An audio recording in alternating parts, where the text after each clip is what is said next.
Hello, friends. Robert Bevan here, author of the Caverns Creatures series of comedy, fantasy novels, and short stories. With me is Cameron, aka Prince Phantom, and today we are ranking all of the bard subclasses. Hooray! Uh, Yay. anything you got to say about bards? Yeah, bards are an extremely powerful class at base, even without their subclass. They get a really good spell list. Starts off a little slow, but right around mid tier really picks up, especially when they get magical secrets, where they can get any spell in the game they want. Bardic Inspiration is a great feature. They get Jack of all trades, so they're really good at skills. They really are a Jack of all trades, but unlike how that saying normally goes, they actually can be a master at many of them. Yes. Uh, so I, they're a very good class, easily in the top 5 in the game. yeah, I kind of miss bards of editions past, where like it's always been like a running joke. Bards suck, but Not anymore. yeah, they really screwed that up. Bards are really good now, and I don't know, Yeah. less charming to me because so. But Well, with that maybe out of the some of these way, subclasses will fix that. I don't know. Not make I it mean, worse. Not you're make it still worse. you're Make it more still a charming. base bard, which is really good. And not make All it right. worse. Make it more charming is what I'm saying. Oh, right. Okay. Yeah. Well, with that out of the way, let's get to the rankings.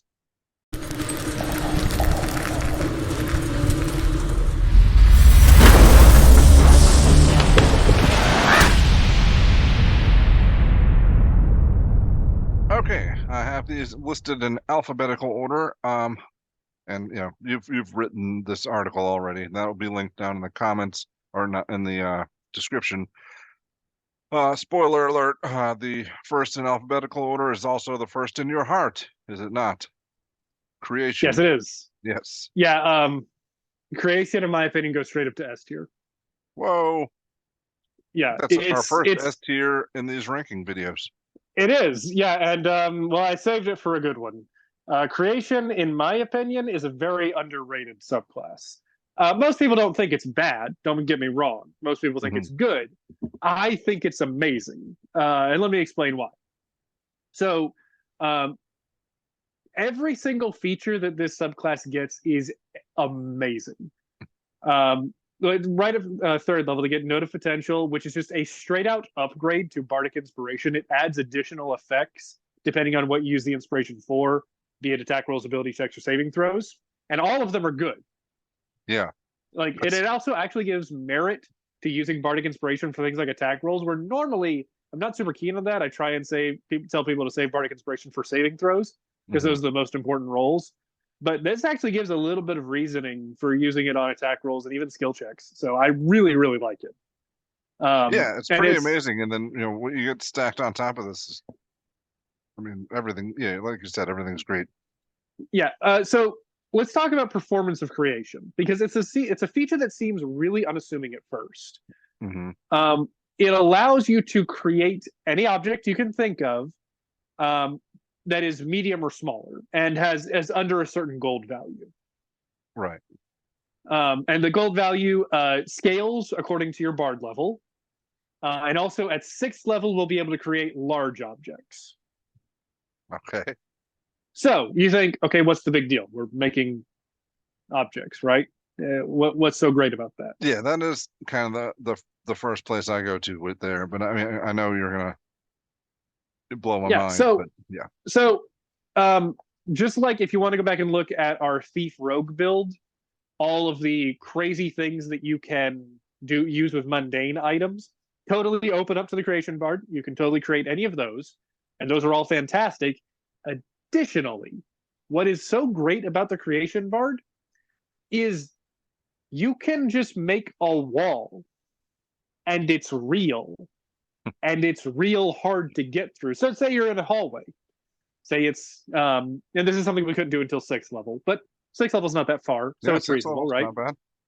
So say you're in a 10-foot hallway, and those are common in dungeons, right? Sure. So if you have enemies rushing towards you, just make a big giant stone wall. Stone walls aren't that expensive, right? Okay, let's put it in today's time and money. Let's try to anyway. A big stone wall, it might cost you to have somebody build that for you a couple $100, right? I have no idea what it costs to build a stone wall. My dad actually kind of does some of this stuff, so I know Okay. a little bit. So I know a little bit. But yeah, a couple $100, right? Yeah, I mean, but In even if it's a wall of dirt, it's if it's thick enough, Yeah. So you got buy time to get six. away. Yeah, and let's also not misunderstand the value of a gold coin in D&D. A gold Mhm. coin is like a peasant's entire year's salary. So adventurers are filthy, stinking rich compared to the main population of most D&D fantasy settings. Um, so yeah, a giant stone wall would probably cost like less a gold piece maybe in D&D. Okay. So yes, totally viable to be made. Even you might be able to argue, and you can talk with your DM about this stuff, iron or steel or even something like adamantine if you want to get crazy. I mean, why though? I mean, stone, like I said, dirt is, for this Yeah. purpose, plenty good enough. And So yeah, it's not you're right. permanent, right? No, well, no, it lasts an hour, I believe. Yeah. So you're right. It doesn't necessarily matter too much. But additionally, you can just, with a large object, just create a box around any medium creature. Yeah. This has no saving throw, no attack roll, works automatically, and basically shuts down any medium sized creature that doesn't have sightless teleportation. Hmm. Now, when I say sightless teleportation, the delineation there is that a lot of teleportation features, like Misty Step, for example, Right. requires Just you to gotta be able to somewhere see. you can see. You have to be able to see your destination. Exceptions to this rule are something like Dimension Door. Dimension Door does not require you to see where you're going. Right. Um, a lot of monster abilities, even non-spell teleports, require you to have line of sight to where you're going. So if you make an opaque box around a creature, they cannot leave. Yeah, I mean, this will be effective against most things. Look, you don't really have to sell me on the niche of Yeah, things that yeah. have non-sight teleport abilities. 99% of medium-sized creatures, this will Right. completely shut down. And it's non-concentration. Now, you can only have one thing created at a time, but that's Yeah. fine.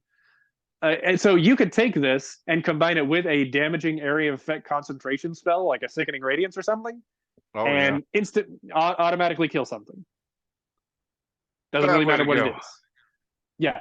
And You all build that, a by the way, microwave. I've only talked about our level 3 features. Yeah. Because at level 6, we become a pet subclass. Of Now, sorts, yes. not in the same way as like a Beastmaster. It's not a permanent pet, but it's a Right. nearly permanent pet. We get it for like an hour a day, I believe, and then we can use a spell slot to create it again. But we can create a dancing item, and what this dancing item is, it's any object of large size or smaller that has its own stat block, just like a pet. It has its own. It acts immediately after you in initiative, and if you animate a large thing, like say a dresser, right, Right. a big wardrobe, Well, it's got a you can hover ride speed, it. right? Yeah. Yeah, you can. It flies, and you can ride it. This Yeah, subclass that's gets pretty cool. flight at level 6. This is the only bard subclass to get flight, and a bard with flight is very, very good. Mm. I'm picturing a bathtub. That works. Yeah. And it's very funny. I really like that idea. Actually, you should. That's. I'd I just have be afraid of ideas now. falling off a dresser. That's fair. So yeah, creation bard right at level 6 gets its strongest features. It gets it, it gets flight. It gets shut down. It gets bonuses to the inspiration. Also, another thing I didn't mention with that creation, the Song of Creation, you can just create the material components for spells, costly Yeah, material that's good. components. So if your cleric needs a diamond and you ain't got one, boom, you got one. Well, it does have a cost limitation, though. Yes, so you do have to have a certain level there. I mean, diamonds are pretty expensive. Yeah, I have to. I don't have written down here exactly what the equation is as you level up, Right. but I believe it's like 50 times your bard level of Whatever gold it is, pieces. yeah. Yeah. you will reach the level where you can create a Revivify diamond. I know that for fact. I don't know if you'll get to the point. I don't think you get to the point where you get like, resurrection or true resurrection diamonds. Those are the ones that are like 20,000. I don't think you'll get there, but you don't need those most of the time. So, anyway, at 14th level,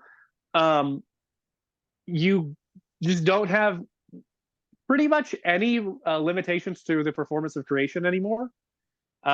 You can make, just an actual literal cannon if you want to. There are stats for cannons in D&D, and they are very powerful. They do like 10d6 damage or something, and you can just make one of those and fire it as your turn. And that's not using a spell slot, and that's not using concentration, and you can just do that. That's pretty good. So yeah, I firmly believe Creation Bard is the strongest Bard subclass in the game. I know that I'm going to get some pushback on a specific subclass about that. We'll go over that when we get there. I think we're there. Next is that up the next is one? Eloquence. Oh, it is the next one. I thought there was one that. I guess there's not, actually. I'm so spoiled by Artificer and Barbarian having so many like A and B subclasses. Anyway, Eloquence. Eloquence, I do think is the second best. I'm not going to fight you on this. And I think it also goes in S tier, but below Creation Bard. Okay, well. Most people probably would have expected to see this as number one. And the reason for that is because when you see Eloquence at the table, it looks overpowered. And in many ways it is, but it also feigns a little bit of overpoweredness in a couple of ways. So the thing that a lot of people point to as the part of this subclass that's overpowered is the Silver Tongue feature, which allows you to have, anytime you roll a charisma check for, I believe any charisma check any charisma skill that you're proficient in. It might be just persuasion and deception. I might have that wrong, but either way, the most important ones. Sure. If you roll anything lower than a 9, you can take a 9. So it's kind of like the Rogue's reliable talent feature. Yeah. But you get it at level 3. So suck it, Rogues. Sorry, but Bards are the superior skill class in comparison to Rogues. It's no competition. But anyway, that's topic for a different video. Now, this provides, thanks to the fact that Bards can give expertise in persuasion, really high numbers on your persuasion check. Like, we're talking in the 30s. Okay. And that's really cool, right? I mean, yeah, it certainly is. But is that like to roll a d20 and say I got a 30? That sounds cool, right? Sure. And then also, I should say, what it really does is it raises your floor. Right. So if you take a bard that has a +4 charisma at level 3, which is possible, and you take expertise and persuasion, then you would have a minimum of 17. No, wait, hold on. Nope, I've got that wrong. 19. Minimum of 19 that you could roll in your persuasion check at level 3. I think you're going to pass most of your checks. Probably, yeah. Now, that being said, persuasion is not mind control. Right. Some tables run it as mind control. I caution against that, because that is when this becomes overpowered. If you run persuasion and deception as mind control and mind-altering magic, yeah, this becomes overpowered. Because if I can walk up to the guard, stab him, and say, I didn't stab you, and succeed on a deception check, and the guard's like, well, I guess I just got this wound from nowhere. Or just, I think you should allow me to stab you again. Yeah, like that sort of thing. No. Skill checks will never get you that. Magic gets you that. The bard has many spells that will, the bard has many spells that will get you that, if that's what you want. But skills do not do that.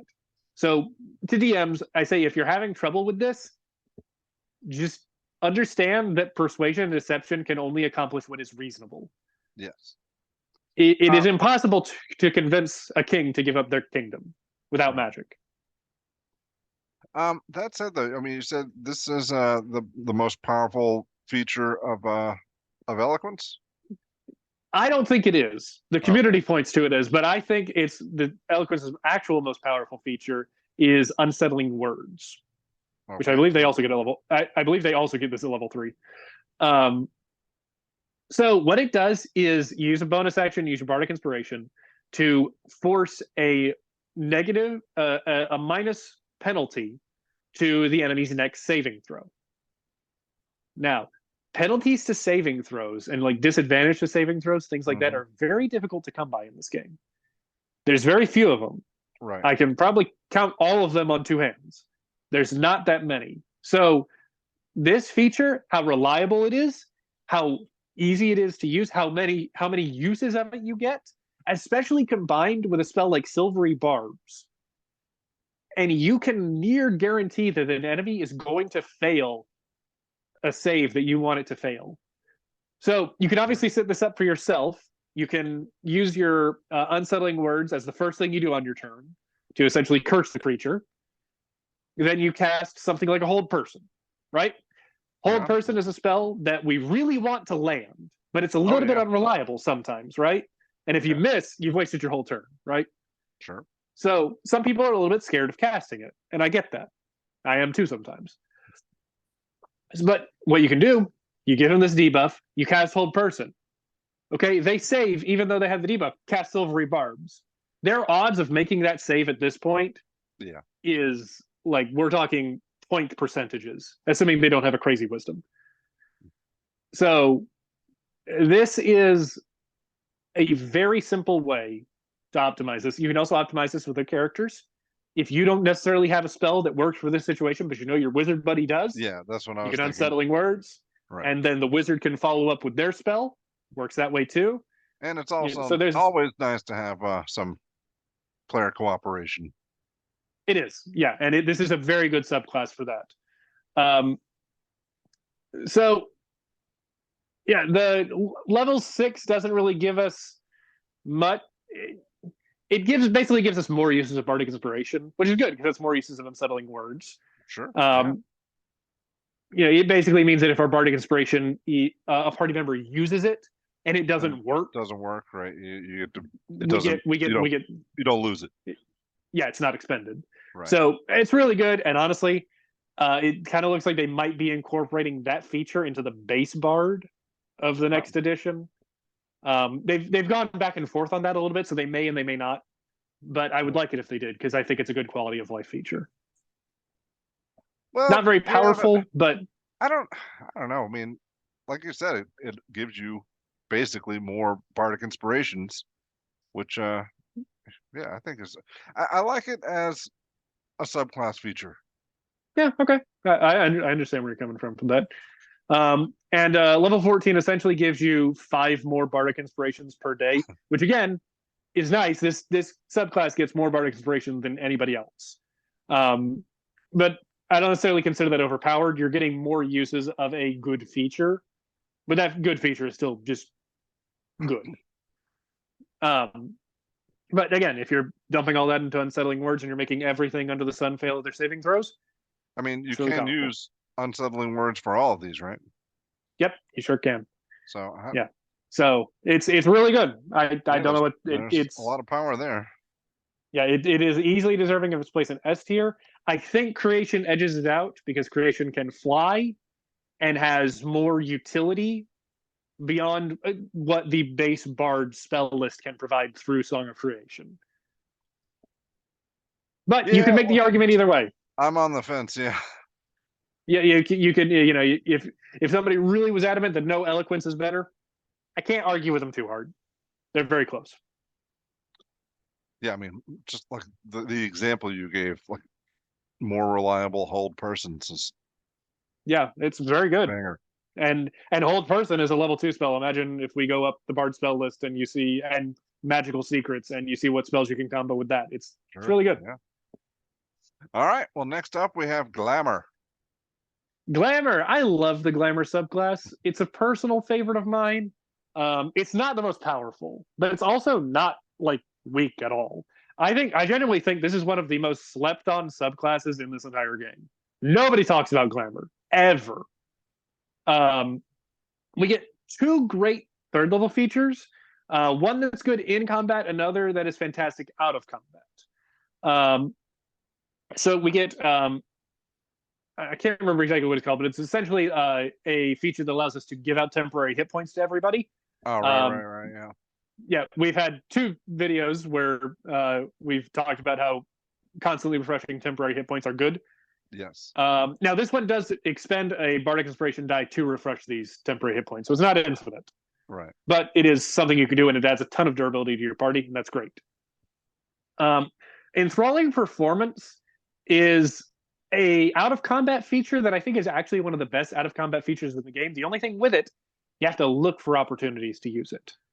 And in all campaigns, it may not be the best. If you're doing a dungeon crawl, you may not have a ton of uses for Enthralling Performance. If you're doing a tavern crawl, oh, this is the best feature in the game. So you can, I see it as a way for you to make a little bit of money, have a lot of neat role play opportunities. It's mostly a ribbon feature, Sure. but it's a really, really fun ribbon feature. It offers up a lot of great table moments, and I think that's where ribbon feature should be. Yeah. What else we get? Sixth level gives us a really cool way to use the command spell. And command is a decent first level spell, but we get to use it as a bonus action, and that's interesting. Well, yeah. Let me ask you, how are we using it? How is it advantageous as a bonus action? That's a good question, and one that you have to answer as a builder. So let's, with the spellcasting rules, if you cast a spell as a bonus action, the only spell that you can cast as your action is a cantrip. Right. So we can't cast any of our higher level bard spells. So what are we doing with that action? Well, Glamour is a really great subclass for multi-classing. Because through multi-classing, we can go and get something to do with that action. Maybe you want to take some rogue levels, and maybe you want to grab a little bit of sneak attack and maybe a little bit of something from there, and maybe you can take a booming blade and you can empower a weapon attack as your action. What are we commanding them to drop? Fall? Yeah, you can, and that would give you advantage on your attack. Right, you could say, you could say prostrate, and they would fall face first on the ground, and yes, probably you could do a lot. And also, I should mention these castings of command are free, which is cool. Sure. So this, I believe, it's a subclass that I like because it offers a question. What are you doing with that action? And if you don't do anything with it, besides just cast Vicious Mockery or something, that's not that strong, is it? I know you would love that. Fun. Yeah. Yes. But on a strictly mechanical speaking, that's not that strong. So you as a player have to think, what do I do? Do I have like some magic item I can use? Do I have, some neat poison I can throw or something like that? So it gives you a puzzle to solve. I like that. I know some people don't, but I like that. And I think there's a lot of neat ways to solve that puzzle. It's not just one, you do this. There's a bunch of different things you could do. Sure. Where are we putting this on the table here? Yeah, the Glamour, I believe, goes in A tier. We're not going to see many bards, even the worst one, drop too far on this list. No, yeah. It's like I said at the beginning, you're still a bard. Got a full spell list, bardic inspiration, sometimes hold your own in a fight. Yeah, it's just a good class. We're probably not going to see anything below B tier, honestly. That's fine. We filled out plenty of the lower section of the list with the last 2 classes, so we need to fill up these high tiers. We've got some low tier classes yet to be done as well. Yes, we do. All right, ready to move on to lore? Yeah, lore is kind of what's considered the default bard subclass. And it's got a lot of really cool stuff. You get a bunch of extra skills. You get cutting words, not different from unsettling words, I should say. Okay, well, what's the difference? Cutting words allows us to subtract from enemies' attack rolls as a reaction. So it's sort of similar to something like a shield spell, except it only works on one attack and it uses a use of a bardic inspiration. Mm-hmm. It's not that great. I would personally just rather have the shield spell, and I'm likely to multi-class a level into sorcerer to get it, to be honest with you. I should mention, I probably do that with a lot of these subclasses because Bard's main weakness is defense. And a single level dip to get shield is a really great remedy to that. But beside the fact, Lore is most famous for its 6th level feature, though, which allows it to get extra magical secrets. Now, you normally don't get your magical secrets feature until level 10. So we're getting it 4 levels earlier, and That's we're pretty still huge. getting that one. We're still getting that feature at level 10 as well. So Yeah. Lore Bard will know more spells than any other bard, and you'll have a greater variety of spells to pick from because, as a 6th level character, we can pick from 3rd level spells. So 3rd level's a really great list, like Yes, it is. Fireball, Counterspell, Fly, Tiny Hut. Uh, Yeah, that's just the wizard list. I mean, you can pick from any list. Right? yes, yeah. Druid's got some really good stuff. You could do. You could make a summoner bard with something like Conjure Animals. Yeah. You could take Find Steed if you wanted to Yeah, that's from true. the Paladin list. So Yeah. you get to start nabbing stuff from other classes sooner. So there is kind of like a sense that you do need to have kind of a plan with the subclass because if you just take, I'll just take Fireball and I don't know, That sounds Fear, I pretty good. guess. It's good, right? But there's so much more you could do. Yes.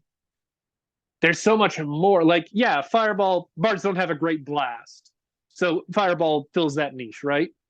But what if you wanted to be a mounted bard and take a steed? And what if you wanted to, do something crazy with like spirit guardians from the cleric list? And you wanted to be an up close melee bard. You could do that. You could build into that. And I don't know, this might not be right, but if you took Find Steed, like, you know, your steed can share spells that you cast on yourself. And I think, am I right in that Bard has a lot that would work well with that? Yes, it does. Yeah. Now I just mentioned Spirit Guardians, so a lot of viewers probably thought, "Ooh, I could double up Spirit Guardians."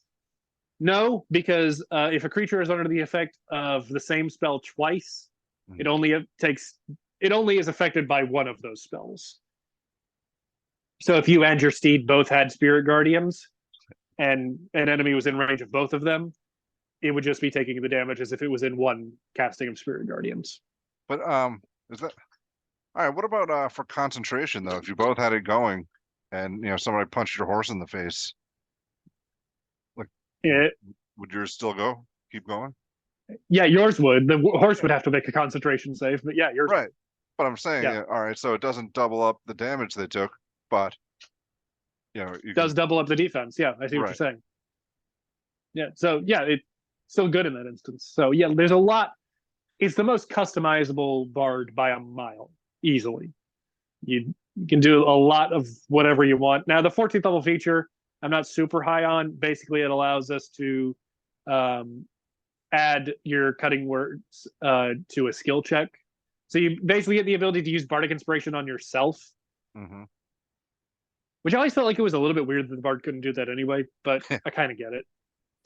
But Yeah. it's not that amazing. But who cares? You're here for the 6th level extra magical secrets, and if that's what you're here for, that's what's going to deliver, and it's going to feel great when you get it. And that's why I think lore is the top of A tier. Top of A tier. All right, I'll put it there. All right, great. Yes, I have no arguments with you. Next up is spirits. Okay, so Spirits Bard is kind of a weird one, and it requires a bit of. We got to talk about it a little bit. Now, I don't think it's bad by any means, but some of its features are a little bit deceiving. Specifically, its 6th level feature that I want to talk about. Okay. It allows you to add, I believe, damage and I think healing, but I'm definitely sure it adds damage to spells that have a material component that can be replaced by your focus. And Spirits Bards get a fancy focus. They get to use like a skull or something.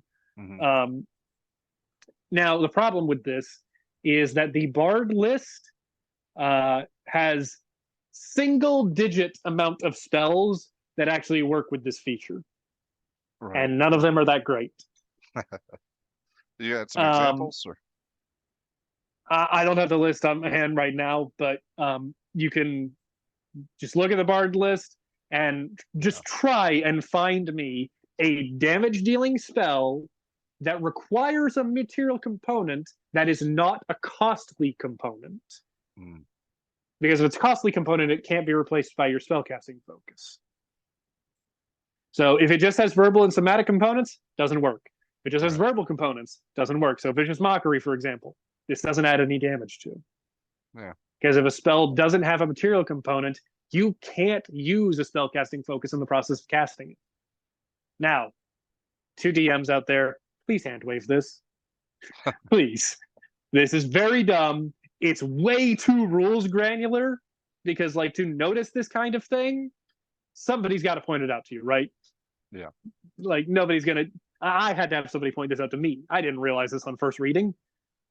So, this is way too rules granular. Just let it be a bonus in damage to all of the bard's damaging spells. That's not overpowered. It's not gonna, take off or anything. It'll just be good. That's fine. But it's also not rules as written, so don't let that factor into where you're putting it here. Exactly, I can't. Because I can't assume that every table is going to run that way. It's how I'd run it at my table, but I can't assume the same for you. Now, the actual biggest feature of the Spirits Bard, now that I've got that whole elephant out of the room, is the table, which is a little bit Wild Magic-esque, which I like at first reading. It allows you to basically prep a story to tell. The wording is a little convoluted. Yeah, but I really, reading over this one, I found it confusing. Like when you use this feature, are you actually telling a story? Like, come on, sit on my lap. Yeah, it's flavored that way, but it's kind of weird to think about that in the middle of combat, isn't it? Yes. Let me spin you a yarn. Yeah. So, flavor put aside for a second. It is a growing list. So it bases itself off of your Bardic Inspiration die, which starts as a D6, but it's actually a D12 table. That's because your Bardic Inspiration die grows to D12. So as you level up in Bard, you'll access exactly one option that they could have used with the Wild Magic Barbarian.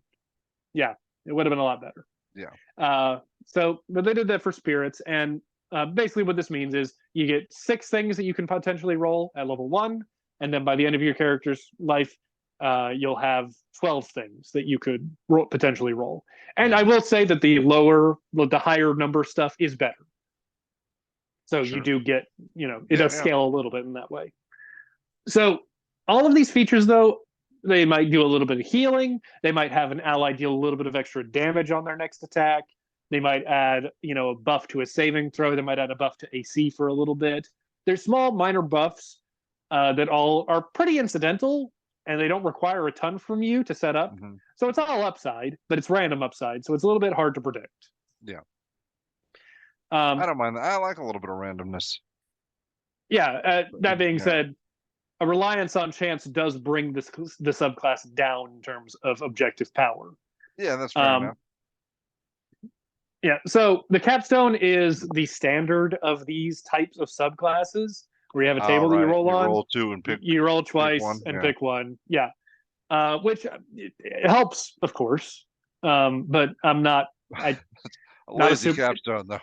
It's really lazy. It's everywhere in these table-based subclasses. I don't like it.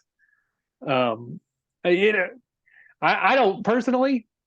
Me speaking, not on a power level standpoint. I don't like that it takes away some of the randomness. I chose to play a subclass that has randomness in it. I don't want to take away from that randomness personally. Partially taking away. It's not, it's still random. It is, but when it's random, but you get to choose the best of 2 options, it doesn't. I don't mind that. I like it. I just I feel like it's not really something new that my character is doing. I'm not excited about it. Yeah, that's true. Yeah, I do like having the options. Yeah. I would say Spirits Bard still, despite all of this, gets some really good features. The Seance feature that it gets, I actually really love it. It allows you to literally have a seance with your party members and you get to learn a necromancy spell of your choice that's up to a certain level, depending on the number of people that you had and your bard level. But this bard could have animate dead, and could have an army of undead. You could have a necromancer bard with this subclass, which is really cool. Yeah, and So and fitting to the theme. Yeah, so it gets kind of like how we talked about with the lore bard getting extra magical secrets. This is kind of like getting a mini magical secrets, but only a necromancy spell. But you can change it out. So I think it's really cool. Yeah. Definitely goes bottom of B tier. Bottom of B. All right. Yeah. It's good. Right. All right. Next up, we have swords. All right. Let me preface this. There is no bard subclass that is actually bad. However, one of them does have to take last place. Sure. So what's the swords bard do? Well, it allows you to be a weapon wielding bard, which is cool. I think there's a subclass that does that better. We'll get to that. But the swords bards kind of specializes in mixing in magic with spellcasting and using its bardic inspiration die specifically to empower weapon attacks. Yes. Now, there's a problem with that. The swords bard asks you to be in melee, specifically melee. Most of its features don't work with ranged combat. So it's asking you to be in melee without giving you many tools to survive in melee. Oh, they give you medium armor. Yay. And no shield. Yeah. Which is a problem because that means our maximum AC is only 17, which is good, but middling, to be honest. And no better, I should mention, than you could achieve with light armor and maximum dexterity, which is bard is probably going to want to build to maximum dexterity if they're going to be using weapons, because they're going to be using things something like a rapier. Right.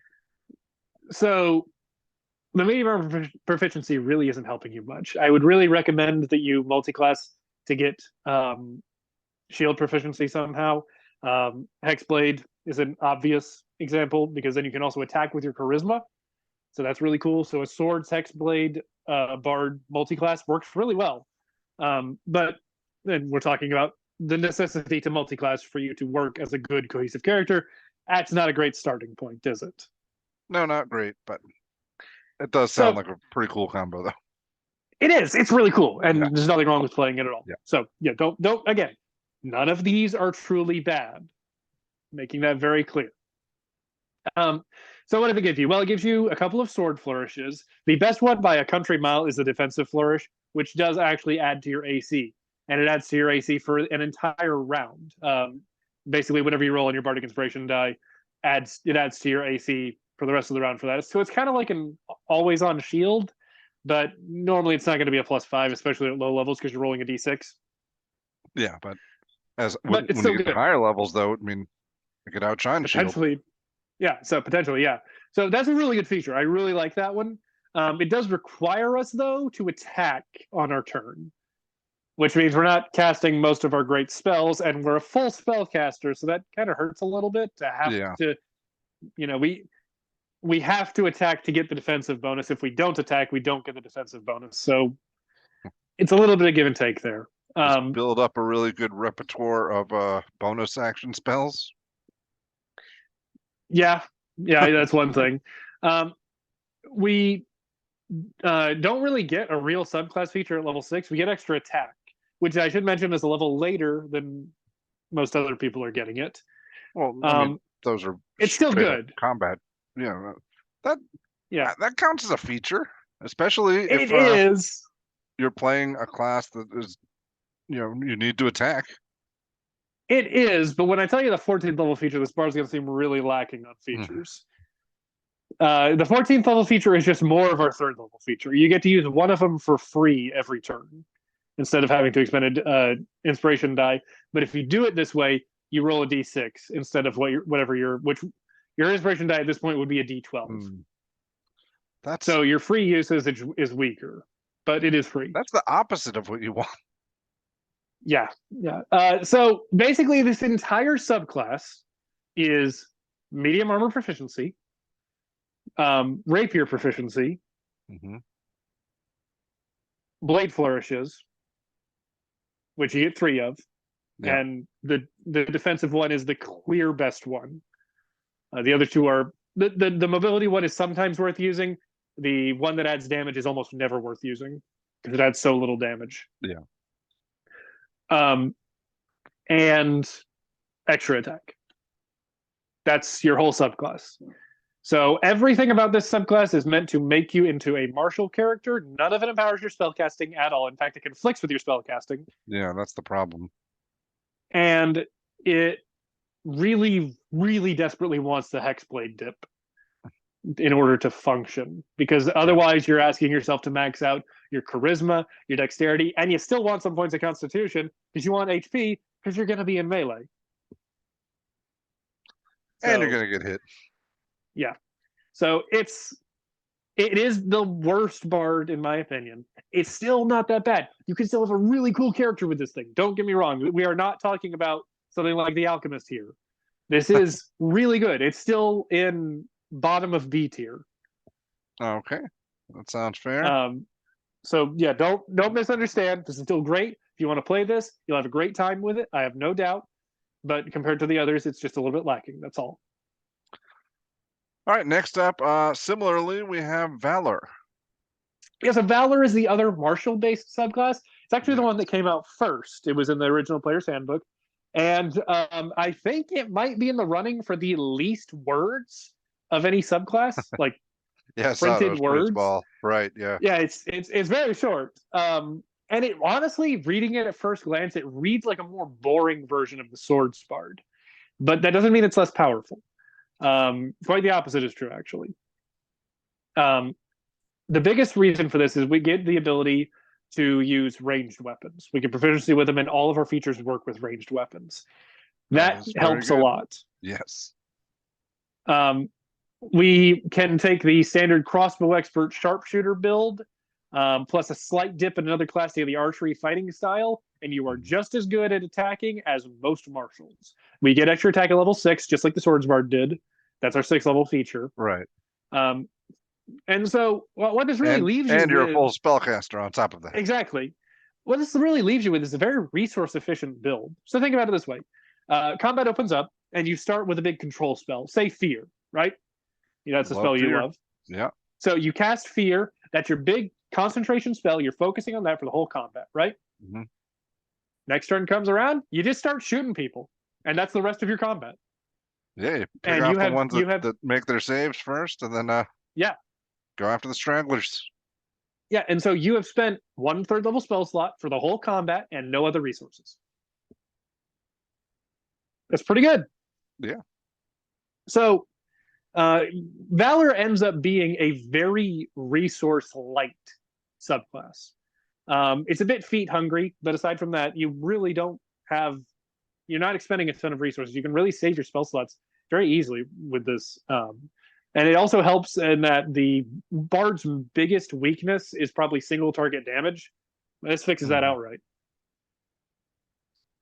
So the 14th level feature is actually pretty cool. It allows us to much more easily mix up our attacking and spellcasting, which can really crank up your damage output if you want to. So you can replace one of your attacks with your extra attack. So you get 2 attacks, you replace one of them with a Bard spell, which is really cool. I think that's what it is. It might. Really cool.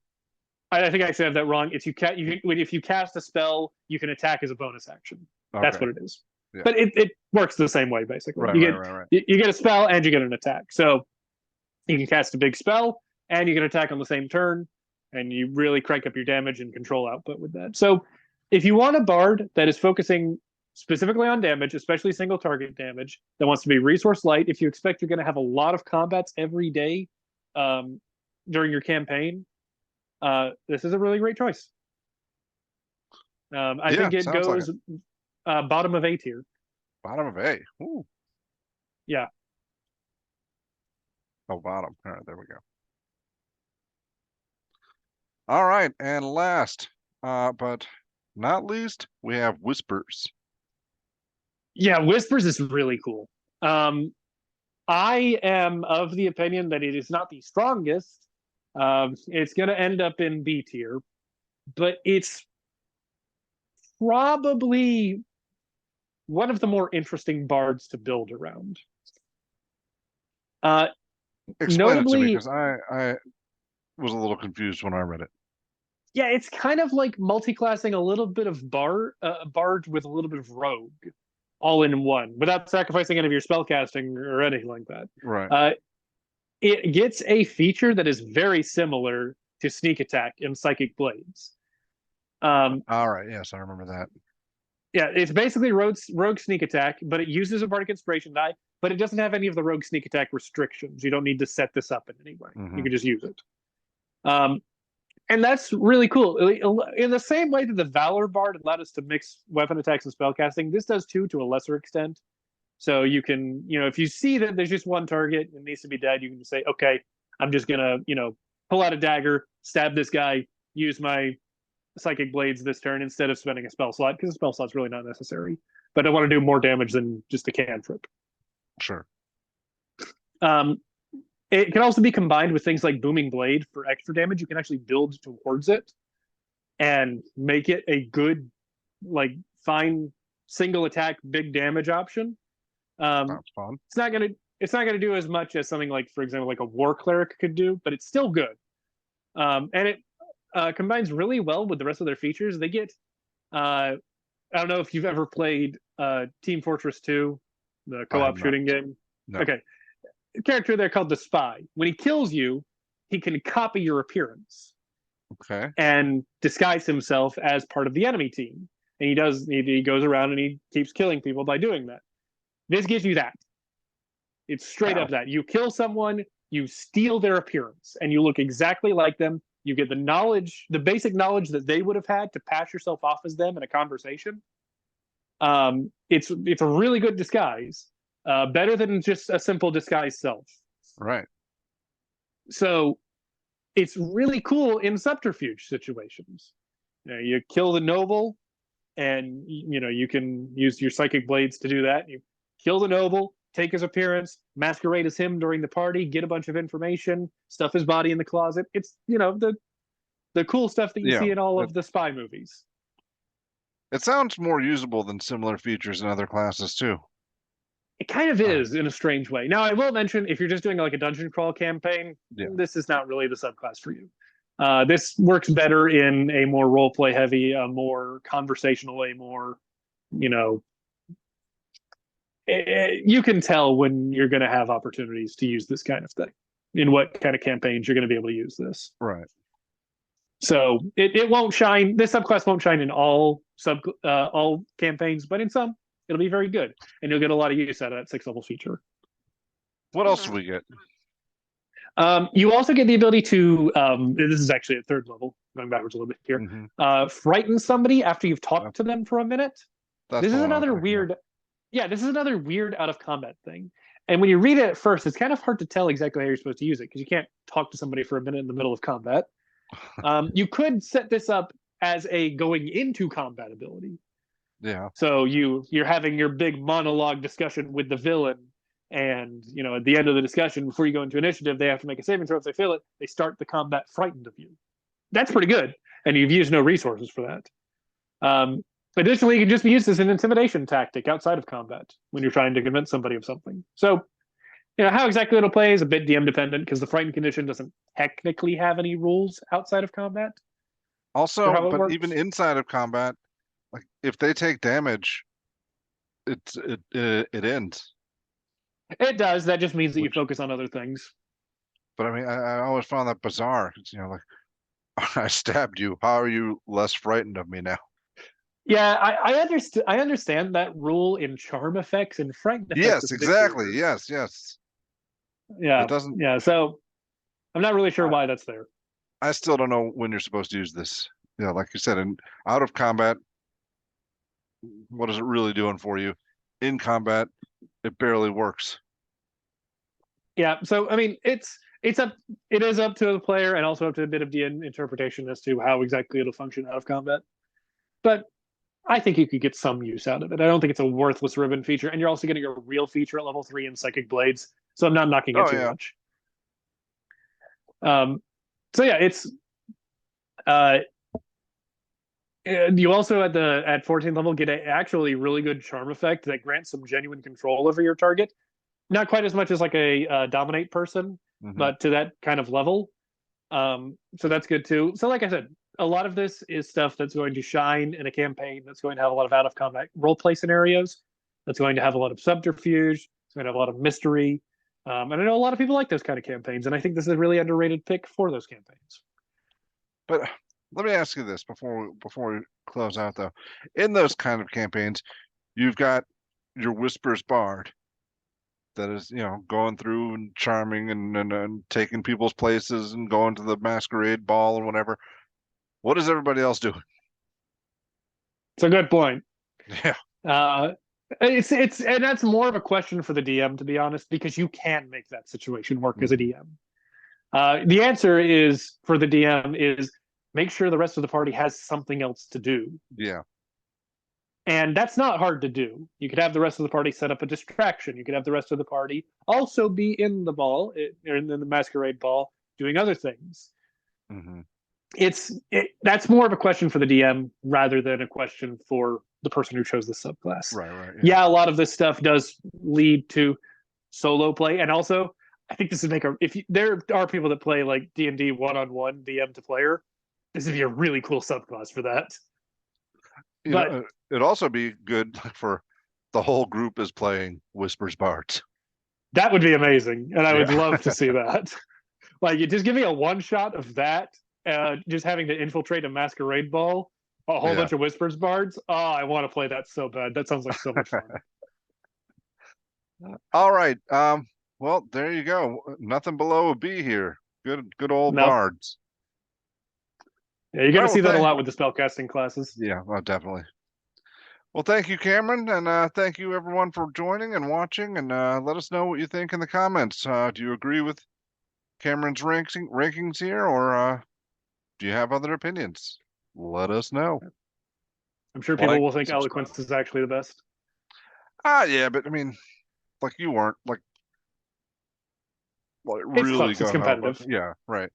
Yeah. All right. Well, until next time, goodbye. Bye bye.